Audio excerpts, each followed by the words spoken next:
जिस देश का ट्रांसपोर्टेशन अच्छा होता है उस देश का ट्रांसफॉर्मेशन भी अच्छा होता है, क्योंकि एक अमेरिकी राष्ट्रपति ने कहा था जिस देश का ट्रांसपोर्ट अच्छा होगा वो देश दुनिया से ज्यादा तरक्की करेगा, क्योंकि फ्यूचर में मॉडर्न ट्रांसपोर्टेशन बड़ी तेजी से बढ़ रहा है, जिसे देखकर भारत भी अब फ्यूचर में अंडर वाटर ट्रेन बना रहा है। और ये हुई है यूएई और भारत के बीच ये काफी बड़ा प्रोजेक्ट है, जिससे 12 घंटे की दूरी महज 2 घंटे में पूरी कर ली जाएगी। ये मुंबई शहर को दुबई शहर से जोड़ेगा, वो भी समुद्र के रास्ते। जी हाँ, ये एक बहुत बड़ा प्रोजेक्ट है जिससे भारत का डेवलपमेंट भी बड़ी तेजी से होगा। पर यह प्रोजेक्ट कई सवाल भी खड़े करता है सेफ्टी को लेकर। क्या ये प्रोजेक्ट सेफली होगा या फिर इसमें भी दुर्घटना की संभावनाएं होंगी, क्योंकि अगर रेल दुर्घटना समुद्र में हो गई तो लोगों को कैसे बचाया जाएगा, या फिर समुद्र में सुनामी आ गई या तूफान से कैसे निपटा जाएगा। तो चलिए जानते हैं दोस्तों इस बारे में विस्तार। असंभव को संभव करना, इससे मिलता जुलता मोटो है दुबई के नेशनल एडवाइजर का, जो कि सही भी है, क्योंकि असंभव कार्यों को अगर किसी ने बखूबी अंजाम दिया है या फिर उन्हें पूरा जिस कंट्री ने किया है वो है यूएई, खासकर दुबई में। क्योंकि सबसे बड़ी बिल्डिंग की बात हो या फिर इतने बड़े रेगिस्तान में कंस्ट्रक्शन की बात हो या फिर खारे पानी से मीठा बनाने की बात हो, वो सब काम किया है दुबई ने। यहाँ तक कि रेगिस्तान में आलीशान शहर बनाने की भी बात हो, असंभव कार्यों को दुबई ने ही करके दिखाया है, क्योंकि यहाँ का मोटो ही रहा है असंभव को संभव करना।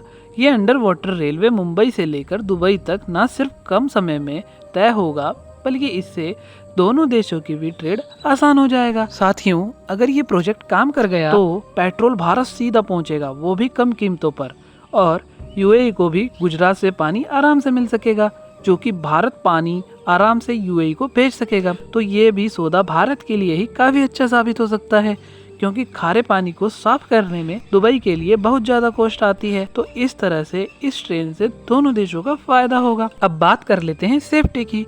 क्या होगा अगर किसी चीज की दुर्घटना हो गई तो किस तरह से लोगों को बचाया जाएगा।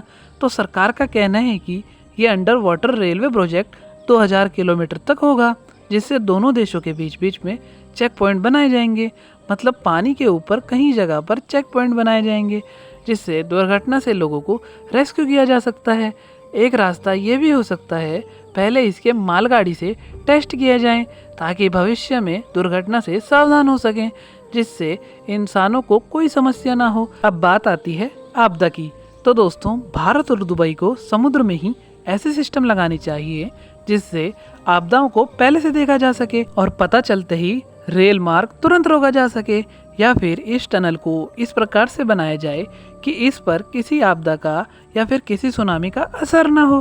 क्योंकि जिस तरह से आज की टेक्नोलॉजी हर संभव कार्य को कर रही है तो ये भी संभव होगा। अब आप कहेंगे कि क्या जरूरत है भारत को जिससे इतना खतरा हो। तो मैंने वीडियो की फर्स्ट लाइन में बोला था, ट्रांसफॉर्मेशन इज ट्रांसपोर्टेशन। इंडिया का तगड़ा होना चाहिए। अगर भारत को तेजी से ग्रो करना है तो भारत का ट्रांसफॉर्मेशन भी सभी देशों से तगड़ा होना चाहिए। आप क्या सोचते हैं कमेंट करके जरूर बताएं और हमारे चैनल को सब्सक्राइब कर लें।